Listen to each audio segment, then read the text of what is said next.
771. Is there anything that anybody would like to have removed from the consent calendar? Commissioner Maroney? No. Commissioner Schmidt? Nope. Commissioner Williams? Commissioner Brackett? No, sir. I will then accept the consent calendar as it is presented. The next order of business is our appointments for the year 2015. We have a listing of the appointments. Where in this? Oh, I'm sorry. That's number one. That's number one. Write it down. The next order of business is the open forum. For those who would like to come before the council and bring anything they desire, please come forward at this time, state your name and address, and we will listen. Going once, going twice. Nobody coming forward. We'll close the open forum. Next order of business is the mayor and city council reports. The first item we have on our agenda is the appointments for 2015. You have before you the listing of the appointments, also the appointment of Woodset, Smith and Nolting as the city engineer, and Echo Journal as the our legal publication forum. I would move resolution 1501. I'll second. Been moved and seconded for resolution 1501. Is there any discussion? Commissioner Rhodey? No. Commissioner Schmidt? Nope. Commissioner Williams? No. Commissioner Bucket? No. Resolution 1501 is approved. Oh. All those in favor? Aye. Those opposed? We're new here. Okay. That's okay. Next item of business is the union contract. We've had a good deal of discussion and meeting with the police union on a new contract. It's a 3-year contract for the years 2015 through 2017.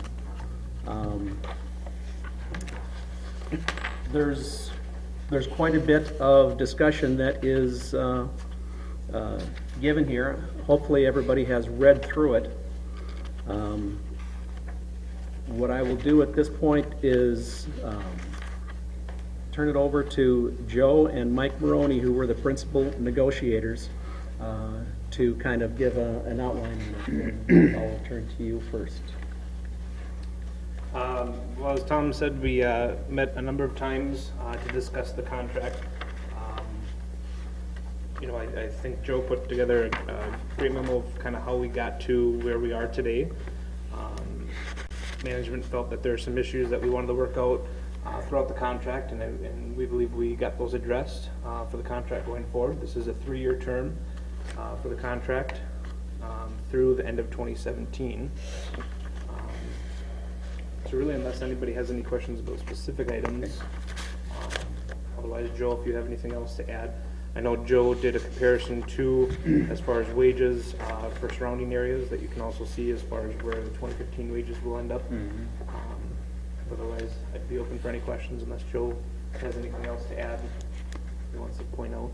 I just want to point out that I did send a different memo concerning the years that were in the salary for 2015 in the original memo. The contract was correct, but the memo I had used in other contract, so I got the wrong numbers. So the memo that was on your desk would be the appropriate one. Mayor, point of inquiry? Yes. On Mike. Would the procedure be for a motion to accept the contract so it can be discussed? Yes, if that's going to be next. Okay. Okay. At this time, I would entertain a motion to accept the contract as it has been negotiated. And at that time, we'll be open for discussion. I'll make that motion. Second. Okay. All those in favor? No. Oh, wait a minute. You have to have a discussion. We'll have discussion. Okay. Any discussion? Michael? I have nothing really as far as discussion, being part of it, again, can answer questions, and as I should have pointed out, as far as the contract goes, you can see all areas that were edited from the initial contract. You'll see strikes or underlines. So if you have any questions regarding that, certainly feel free to ask Joe or myself or Tom. Commissioner Schmidt. Mayor, yes, I have a number of things. I prepared a list of questions and comments that I have in regards to the contract, and if the council would indulge me to work through this, I'd appreciate it. And here, I gotta keep one for myself.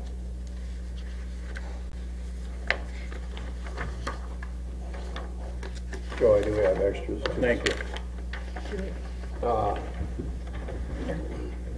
First of all, I want to acknowledge that negotiating a union contract is not an easy task. I was in on the first contract that was negotiated with LELS approximately 3.5 years ago, I guess, when we started. And as we worked through the contract, we discovered as the years unfolded that there was a certain amount of ambiguity that was existing in the contract. And what we found out, to the tune of about $18,000 in attorney fees, ambiguity does not cut it when it comes to a contract. Those things have to be clarified and cleaned up so that everybody is on the same page. I also want to note that my remarks today have to be prefaced with the observation that as a city, probably the most important service we provide to the constituency, the citizens of Breezy Point, is police protection, public safety. And our department is well qualified in that regard. In fact, we have taken extra steps to provide a service that no other police department in the area provides, and that's namely the paramedics that we have on board. We have two, as I understand it, licensed paramedics who provide a service, I should say a life-saving service on occasion to the people who live and visit here in Breezy Point. What I'd like to do, Mayor, is to just go through a list of concerns that I have, and we can either address them at the time I raise them, or if you like, we can take it all at the end. It's up to you. First of all, the elephant in the room is always the adjustment to salaries that's proposed. And I note that in this contract, we're proposing a 3.5%, what is called a cost of living adjustment, a COLA.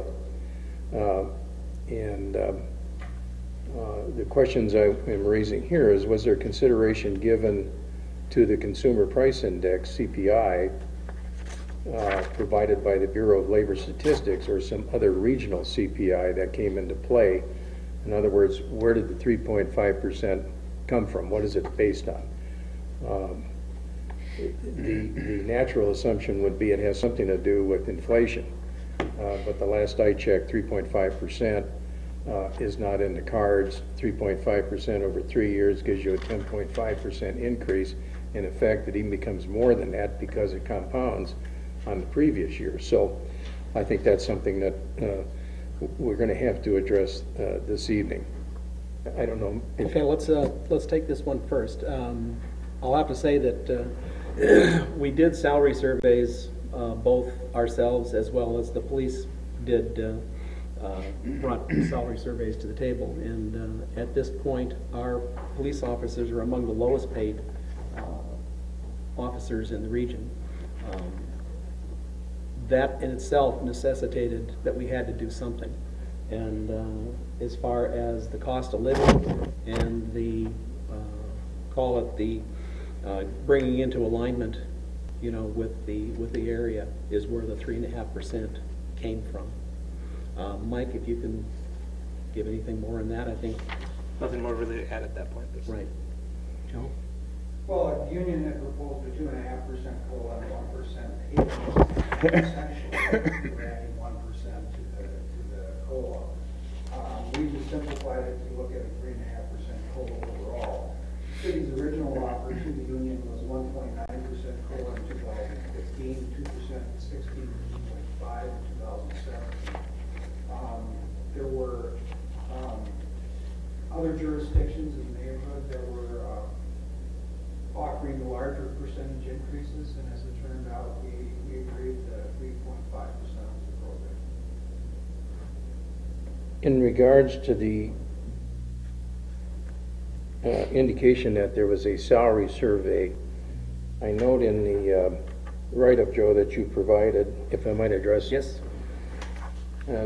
It says Crosby, it said $22.63 to $25.10. Is that part of a step chart, or is it simply an indication of the range that full-time bargaining unit employees are being paid? It's an indication of range where employees, full-time employees are paid in Crosby, they're police officers. Do we know how many full-time employees are in Crosby that are? I think there's 5, maybe 6, you know, offhand, I have to look at the data.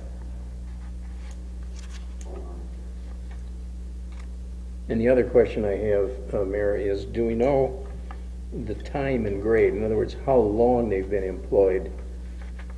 I don't know either. There are 7 in Crosby, and most of them have less time than our office, or considerably less. Are the ones that are represented by that number, are they in the bargaining unit? Are all 7 in the bargaining unit? There'd be chief would be as far as the total full-time officers is a 7.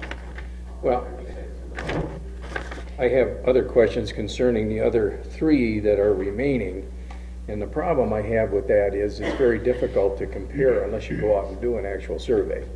You got to know how long they've been employed, how many years they've been there, how many steps they've been through. And I think it's only fair to then look at other parts of the bargaining agreement that are provided to the employees. Do they buy their uniforms? Do they pay for their medical insurance? If how much they pay of their medical insurance, and so on and so forth. That all adds up to the total cost per employee in the contract, and I was not able to necessarily discern that from what I was reading in the memo. So the true cost in this contract, I could not equate how it would compare to Crosby, Cross Lake, Nisswa, or Pequot Lakes. I'm told that evidently Crosby does not have a step plan, and I was also told that Nisswa does not have a step plan. So that would almost make it virtually impossible to try and compare how their salary structure works against ours. If they don't have a step plan, is it strictly based on a merit? Is it based on you get your raise increase based on a performance review?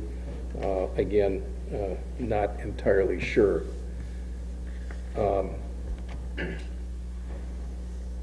The holiday pay issue is something that, of course, we came head to head on this year. There was some ambiguity in the existing contract, and we ended up having it grieved and going to mediation, I guess, pardon me. Does this proposed holiday pay issue resolve the previous issues grieved by LELS? Yes, it does. And I'll interject at this point. A lot of the ambiguities that we had in the previous contract, we did work most of them out, and as part of the negotiating process, we did propose that we will have a parallel document that will explain, essentially in layman language, the intent and the interpretation of each and every section in the new contract. it becomes a document that will be in parallel with, but will not actually be part of the contract. It provides the basis as to how each section was resolved, what the union, how the union interprets it, and how the city interprets it, as well as providing examples as to how it is going to be administered. And I think a lot of the questions that you have here will be answered once we get that document finished. The starting point is the completed contract. At this point, we do have agreement with all of the ambiguities that we had in the previous contract, and we both right now have in our own minds good interpretation of these things. So when it comes to the ambiguous points that you may see, those are planning to be covered very shortly. But, and I like the idea, Mayor, I think that's good, but then I have a question with process. Is that something we do after we approve the contract, based on the assumption that everybody's going to be on the same page with how it's interpreted? That, And the answer to that is yes, because the starting point of the basis document will be the approved contract. Okay, and does that come back then to the council for approval? We can have it come back to the council for approval, yes, because it is going to be approved by both the union members as well as the council or city administration as to what it will be defining.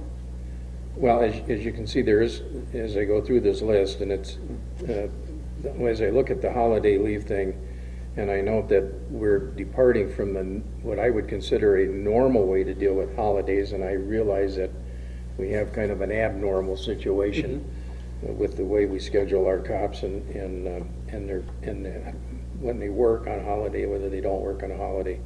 And we're providing them with 88 hours of holiday pay, and we're calling it vacation pay. And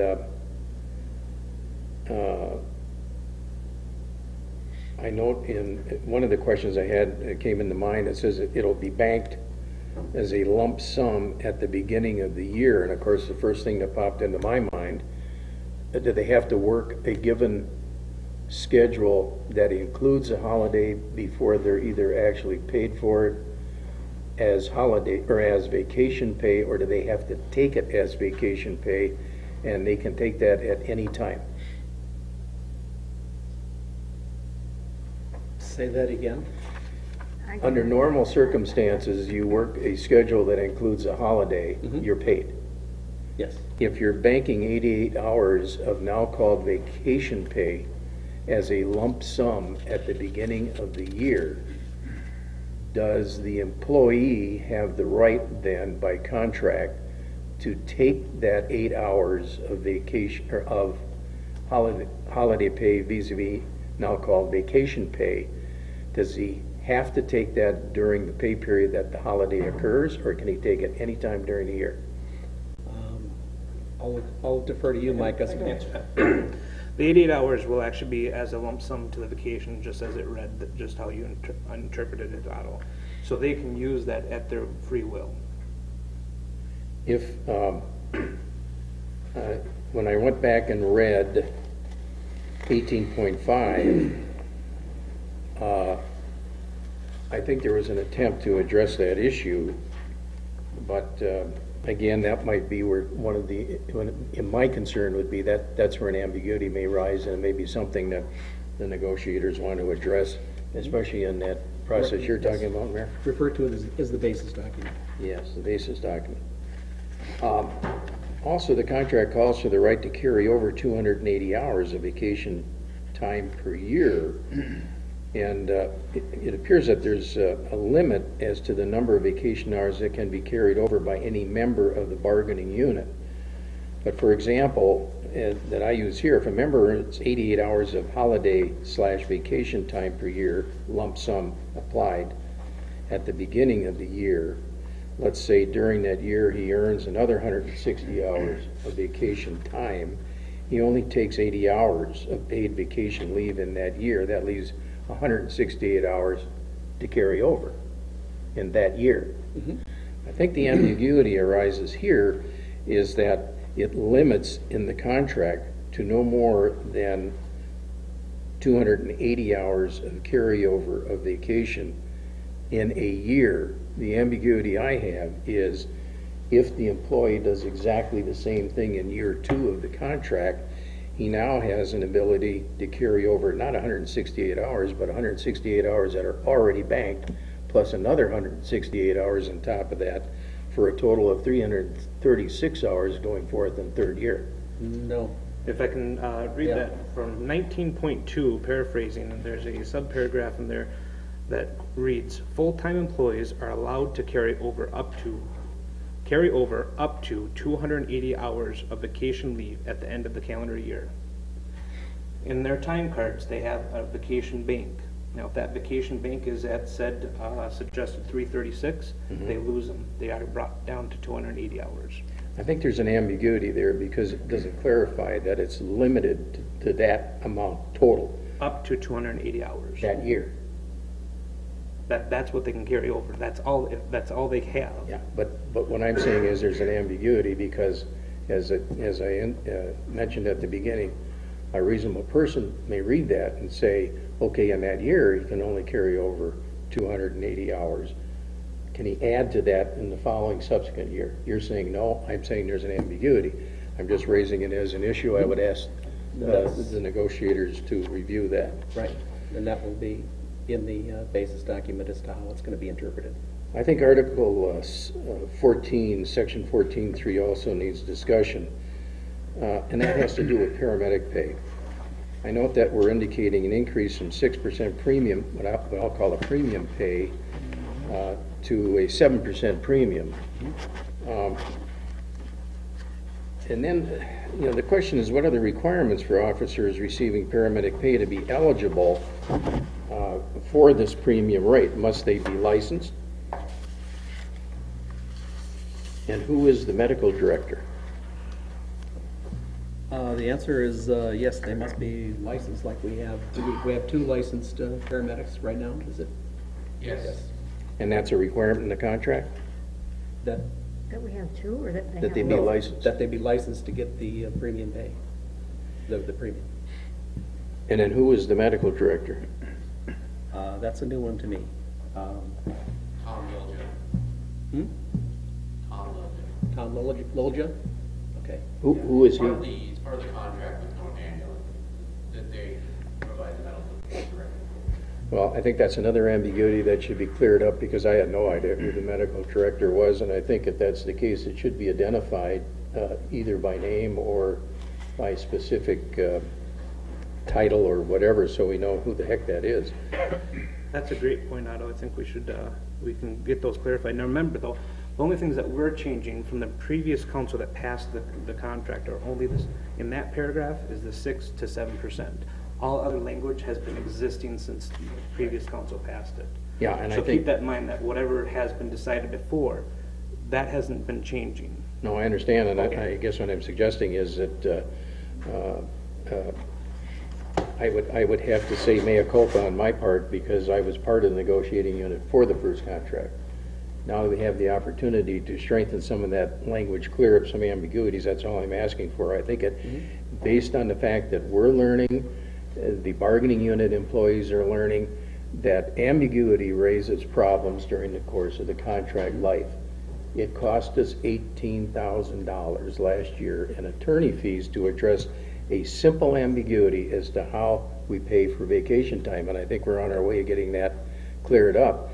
But I think, in my view, there are other ambiguities that should be clarified before this contract is approved. And that's where having the terminology in here saying medical director, and then in the basis document is where we identify who the basis document is, of who the medical director is, and who, the qualifications for who would be given the premium pay. Going on with the paramedics, how are paramedics called if not on duty? Is it up to the 911 operator?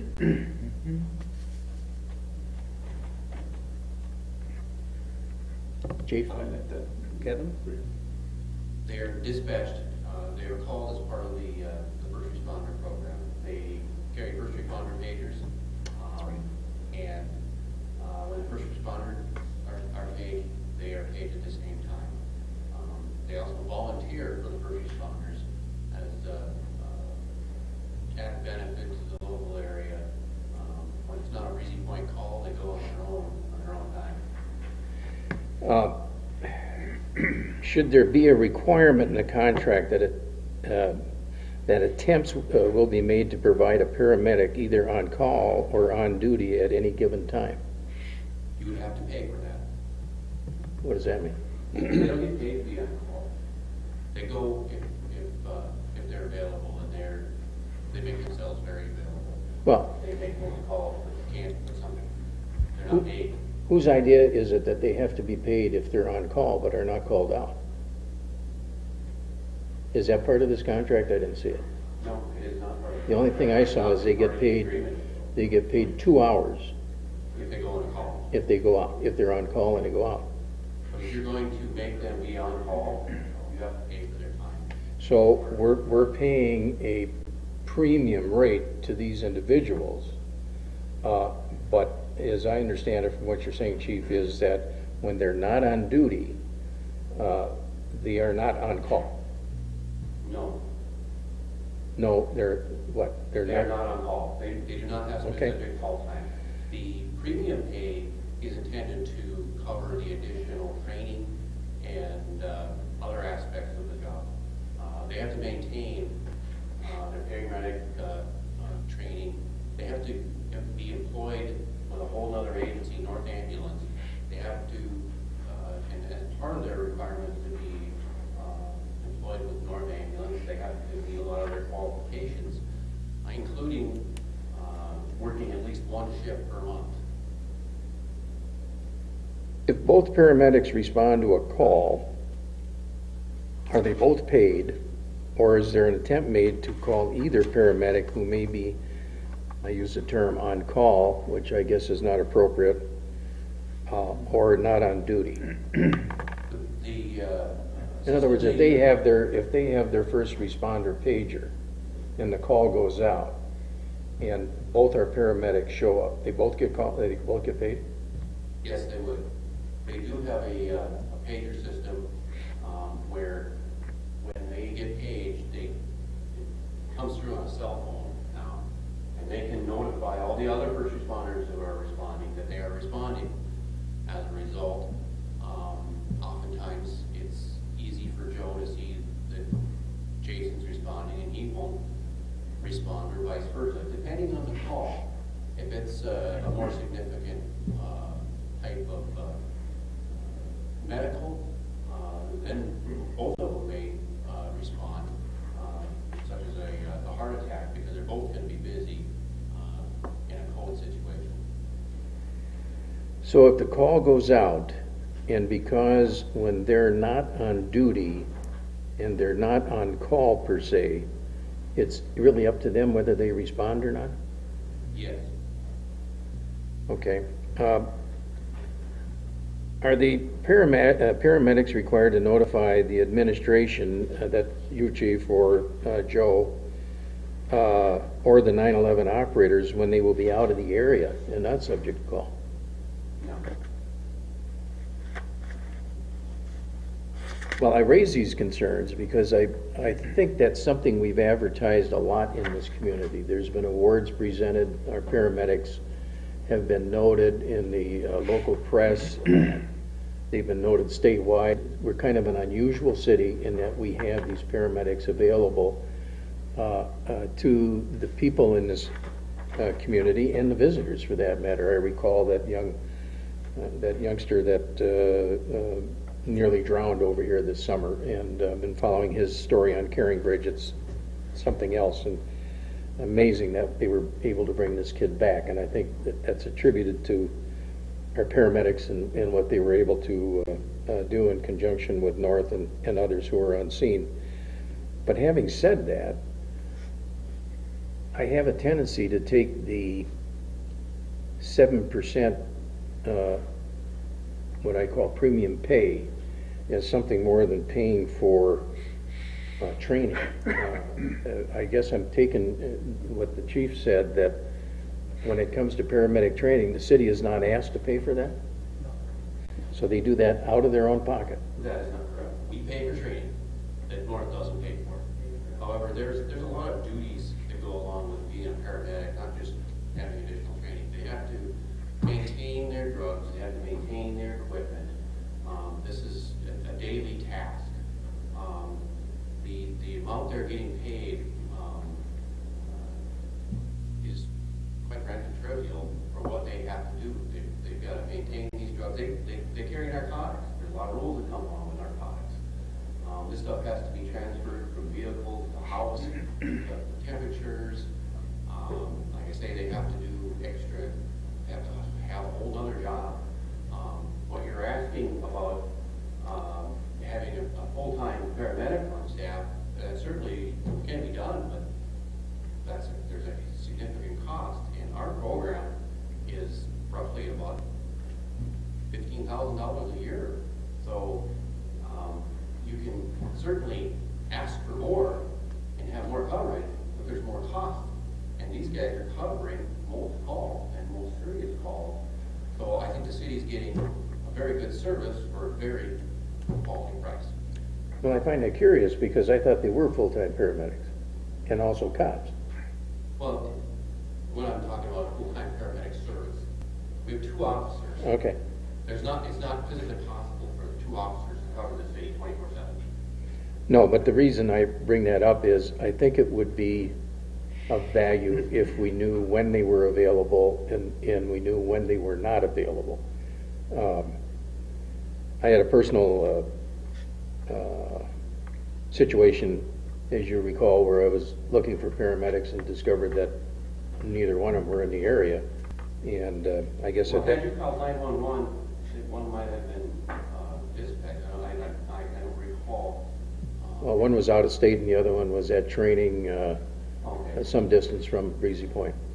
And it was my error, I should have called 911, but I wasn't interested in bringing North Ambulance into my driveway for something I didn't know whether it was akin to a hangnail or it was a near-death experience. And at any rate, you know how that turned out.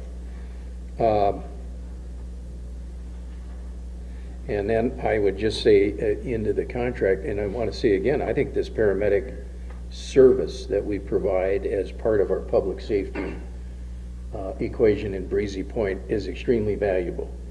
I think it would be well, as Chief pointed out, there's a lot of things that I don't think any of us are aware of that goes with the 2 officers we have who are licensed paramedics, what they have to do over and above in addition to, and maybe the 7% premium isn't enough.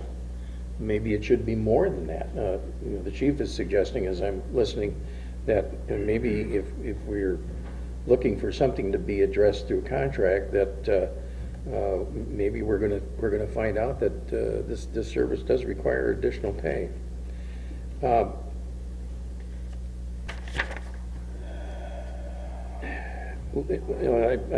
not going to state that next, and I just reiterate the comparing step plans from any surrounding cities with our step plan, and I found out today that 2 of the cities that we did comparison with don't have step plans. Crosby does. There's correct. Crosby has a 3-year step plan. They talk about 3 years. Okay. And but we only chose to look at 2 officers. No, I think that was the range. Yeah. Okay. 6 officers are paid between those amounts, in between those amounts. Well, I think, again, just to summarize, Mayor, I want to thank Michael, yourself, Joe, Chief, for negotiating through this contract. I'm not in a position to support that tonight. I would like to see the kinds of things you're talking about be worked out. I will tell you, once the city council approves that contract, that's your contract. Anything you add to it as an addendum will require that contract to be amended. There's no such thing, as I'm aware of, adding a codicil saying, well, we sat down and we looked at the ambiguities and this is what we've agreed to. That's going to take an amendment to the contract. check with the lawyers, I may be wrong, I'm not a legal person, but when you start tampering with what you're going to approve this evening, that's going to take an amendment, and I would just assume, as one council member, see these things taken care of for both parties' benefit. Because I don't think the cops like sitting in on arbitration any more than we did last year. Right, and as I mentioned before, the basis document is just exactly that. It's a parallel document that is there to iron out all the ambiguities so that's agreeable between the two parties to avoid going to arbitration, to avoid having that same situation where you have two people looking at the same thing and getting a different interpretation. I appreciate the opportunity to present these, Mayor. I know Joanne, if she were sitting in that chair right now, would be ready to scalp me and skin me and throw me into boiling oil. There's not much left to scalp, so it's okay. Commissioner Not Williams. that far away. Commissioner Williams. I'm questioning, why not have the contract language be clear enough that you don't need another document? Because is the other document binding? Or is No, this binding? no, the other So document is it's- not going to be It's just saying, binding. well, we kind of agree that we understand we're gonna interpret this way. That's what your other document's gonna be? Yes. Then why not just have it clear in the contract? The contract is built from the first contract to the second contract, and the language changes as you see them there are the ones that are sidebarred. Okay, that's, and for the most part, it's a very small thing, small parts of the contract. Contracts are always up for interpretation, and if you have a secondary document that everybody agrees to ahead of time that says, this is how we're going to interpret this, if something does have to go to arbitration, which should be highly unlikely in the light of having an explanatory document that runs in parallel with this, the contract can stand on its own and the arbitrator can look at, this is how the police union says that is to be agreed, and that agrees with what the city, so there really shouldn't be any reason to go to arbitration. Okay, just, it would seem Okay. cleaner to me if it were clear in the document that's officially been signed. It's very difficult to write a document that's going to cover 100% of all the cases. As you can see, Diane, too, is that this contract was pre-existing, and we are still learning of what we should or should not have into it. So there will never be 100% document out there, never. Because we're always looking at things with a different perspective, with a different counsel, with different sets of eyes. This, again, was passed as it was written 3 years ago. So, again, we always look at it with fresh sets of eyes, so it will never be 100%. But where you find the issues with the holiday pay, instead of, just striking out a sentence or two, why not just redo that whole section, brand new, exactly how everybody agrees it should be? And we have done It that. is. Everybody has agreed to it. Well, the negotiation and the union have agreed to it. The But- union has but when verbally Otto- agreed to When it. Otto reads it, he reads all these other questions into it, so why not, Right. clearly, I was confused on part of that too. So clearly, it is still open to interpretation, so you get new officers, you get new counsel, it's still ambiguous. And I guess my answer to that is every contract is going to be ambiguous in some area depending on who's reading it. And that is something that, as Well, is Commissioner this Maroney so said, unique to Breezy Point that it's so different from other police contracts? No. Then, Ours is more detailed than others, in my opinion. then how are others handling these same questions? they either, number one, don't arise because everybody is in agreement with what the language in the contract said, as nebulous as it may be, or it may go to arbitration. And the number of cases that go to arbitration is actually fairly small. Okay, that's standard to do that, just, it seemed cleaner that the signed document be the real deal. Commissioner Baca. Just a quick comment. I would agree with the mayor on exactly what Diane's talking about. Also, with Councilman Monroney. When I had my illustrious career with the federal government for 14 years, Federal Aviation Agency in particular, I was involved in contract negotiations for a good part of those 14 years. And what Mr. Maroney alluded to, and the mayor also, I would heartily agree with. Any contracts can be interpreted. That equals an attorney. And it's exactly as how Mr. Maroney explained it. It's a dog chasing its tail, if you will, Otto. You think you have the best product and you go to press with it. So I agree with your analysis. Another side note I'd like just to add, Mayor, is that we did do this without legal representation, coming to agreements with the union, saving some additional funds there as well. Correct. On this. Mayor, there's one more question.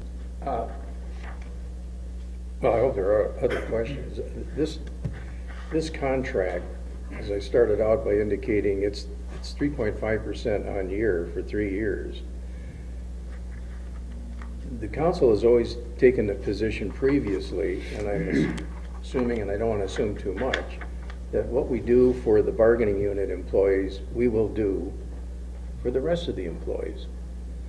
And my question is sustainability in this community of running up a 3.5%, and then you compound that with a 3.5 the next year and a 3.5 the next year. When is this going to stop? I think the idea of adjusting the step plan for either through consumer price indexing or some kind of a regional cost of living inflationary thing is understandable. I think 3.5%, frankly, is not sustainable, and I think once we get into that, we're going to see double-digit levy increases in this town just to support these automatic increases that are going to happen year in and year out on a contract. Well, I appreciate your concern, but that's not part of the discussion at this point. The 3.5%? No, what goes on with the other employees. Oh, I understand. Strictly, let's limit the comments to the contract itself. But you do understand that has been... Why? We discussed that during negotiations. We know that we do have to do something, because part of my job here is to be able to document pay equity. And that is where it's, that's where that comes in. And Well, now wait a minute. Pay equity, we have addressed that, and we addressed it this year on several occasions. And when there's an issue of pay equity, we deal with it at the time it arises. We're not talking pay equity here. We're talking about salary adjustments for a particular period of time. And I don't know how I would be able to look at the rest of the employees and say, well, we're not going to give you 3.5%. I couldn't do it. And I don't care if it's part of the discussion or not. I'm just laying it on the line and telling it like it is. We've also looked at what we're gaining from this contract, and especially with the holiday pay, with the arbitration that we've went through, we believe we'll actually see a cost savings in the holiday pay in that, so that would help offset that cost there. Without getting too much into detail, our officers were having a larger holiday pay than what they are going to be getting now. Can I ask Otto a question? Otto, would you think it'd be better if it weren't called a COLA, a cost of living adjustment, call it something else? Because, you know, if you're talking about being fair, his cost of living is up, yours is up, Mike's up, mine should be up too. Mm-hmm. So would it, if it weren't called a cost of living allowance, would that be Well, better? And then, I think a COLA is the wrong thing to call it because you're adjusting the step. and when you're adjusting that, I think it has to be based, well, it has to be based on something that you can hang your hat on. And I, for the life of me, I've looked for 3.5%. The only place I found it is other cities who are going down the slippery slope. And some of them are saying, well, we're trying to play catch up because the last, 6, 7 years have been pretty austere. Well, it's been austere for everybody. I understand that. We all had to kind of tighten belts, but you don't play catch up, especially given this climate, because last I checked, the stock market was down over 300 points today, and I'm not so sure anybody knows if they're on foot or horseback right now. So I'm kind of reluctant to say I'm committing myself for 3 years, 3.5%. If you can justify for me a 1-year adjustment to the step plan, and then say we'll negotiate years 2 and years 3 when we see things coming clear as to where we're going with this town. But to commit the city for 10.5%, and like I said, that's not even the true percentage because it's compounded. Okay. Are there any other comments? If so, I'll call the question. I had another question. It was one of Otto's questions raised about the getting all the holiday pay. What if someone does quit in February and there's only been a couple years? Do they walk away with the other remaining holiday hours? We talked about that, and we had a difficult time understanding, did the employee take vacation time or did he take holiday time? And rather than get into that argument, it was just another way of dealing with the question up front. So what's the answer? They leave in February. What happens? They get vacation time that was posted to their vacation schedule. So they'd get paid for Christmas even though they weren't here. Yep. But as Mike said, we're reducing holiday pay per officer from 12 hours to 8 hours per day per holiday. So we're significantly reducing the total holiday days time that we're paying the officers. So there is an offset. Okay. And you've done the math and checked that out? Okay. And I just... Okay, I'm going to call the question. All those in favor? Aye. Aye. All those opposed? Aye. I am going to vote aye, for in favor. The contract is approved. Next item of business is Thrain Drive paving as part of the road project. The road committee discussed the possibility of paving that portion of Thrain Drive from County Road 4 to the entrance of the Pelican Lakes Conservation Club. This is somewhat over 200 feet. The city owns the entire abutting frontage of this proposed roadway, except for the one little section that abuts the frontage of PLCC. Mayor, I hate to interrupt you, but would you poll the council members and see if they have any kinds of reports that they want to give? Oh, I'm sorry. Council members report. Commissioner Maroney. No. Commissioner Schmidt. We had a personnel committee meeting. Partially was to review the LALS contract. Was it about a week ago, Joe, we had that meeting? And we also talked about some other things regarding how the city is structured as far as departments go, and Joe's going to be working on a plan that he's going to bring back to the personnel committee, and we'll share it with the council before it's implemented. But we're trying to streamline things, I guess you would say, making the administrative efficiency of the city improved, and to strengthen the lines of command, as it were, who's responsible for what in the way things are done. And this applies to all departments, I guess, within the city, but I think that's something the council should be aware of. Okay, thank you. I don't have anything to report. Commissioner Bakken, do you have anything? No, sir. Okay, now we'll move on to the road committee report on Thrain Drive. As I was saying, the possibility exists to pave a portion of Thrain Drive with we have, it's about 200 feet. The city owns the entire abutting frontage of this proposed driveway section, except for the abutting frontage to PLCC. They do have 129 feet abutting frontage on Thrain Drive, with a roadway of 20 to 24 feet. Being extended to their driveway would be limited frontage affected. It's been suggested that we do this as a city cost, which means we don't have to go through the 429 improvement process. And the, if it's acceptable, I would entertain a motion to request that the engineer incorporate this into the estimate for the paving of Thrain Drive. So moved. Is there a second? Second. Discussion? Commissioner Maroney? I believe the Pelican Lakes Conservation Club is widely used throughout the public here, and I think it would just be a great asset to have. Commissioner Schmidt? Yeah, I want to also tip my hat to Neil Narveson, who brought this to the attention of the council when we were informed that the Conservation Club was paving their parking lot.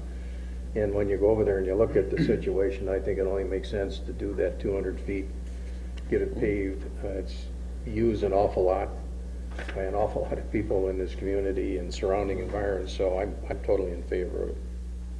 Commissioner Williams? I just have a question. Is there any idea of a cost for this? Well, not specifically, we're asking the engineer as part of the motion to come back to us with the cost at our next meeting to discuss. No kind of ballpark idea at all?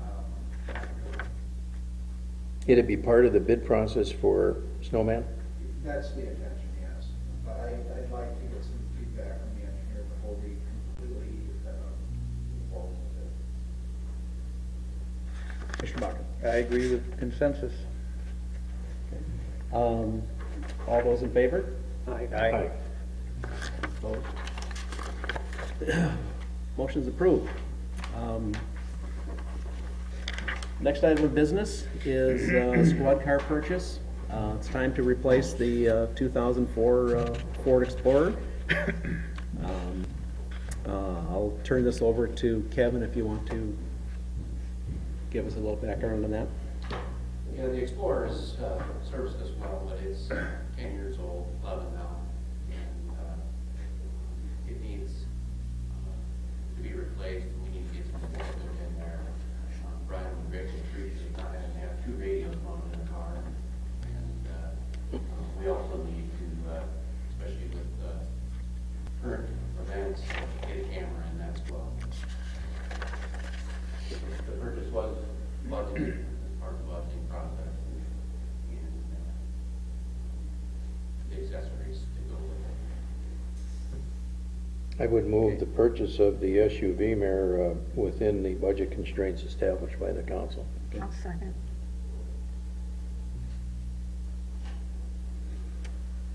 Is there any other discussion? Is that an all-wheel drive? Yes. Okay. Anything else?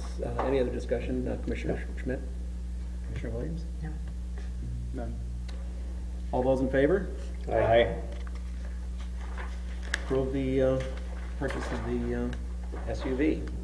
The next item of business is donation of a lot. This donation was brought up before the planning and zoning in December, and they have recommended that we accept the donation. Okay, I'll make a motion for resolution 15-02 to accept the donation of lot 214th and 14th edition. I'll second that. Any questions? Commissioner Schmidt? No. Carol, you're okay with it, right? Okay. Commissioner Baca? None. All those in favor? Aye. The resolution is approved. Well, that completes the agenda. I want to thank everybody for my first meeting and apologize for some of the missteps that I've been making, but hopefully that will improve. Just don't let it happen again. All right. Okay. Mr. Mayor, one correction. Upcoming meetings, Planning Commission is January 13th instead of the 12th. On my Norwegian calendar anyway. That's a good point. My problem, I'm sorry. Finally, So I've been corrected. waiting for that for a long time. The meeting is adjourned.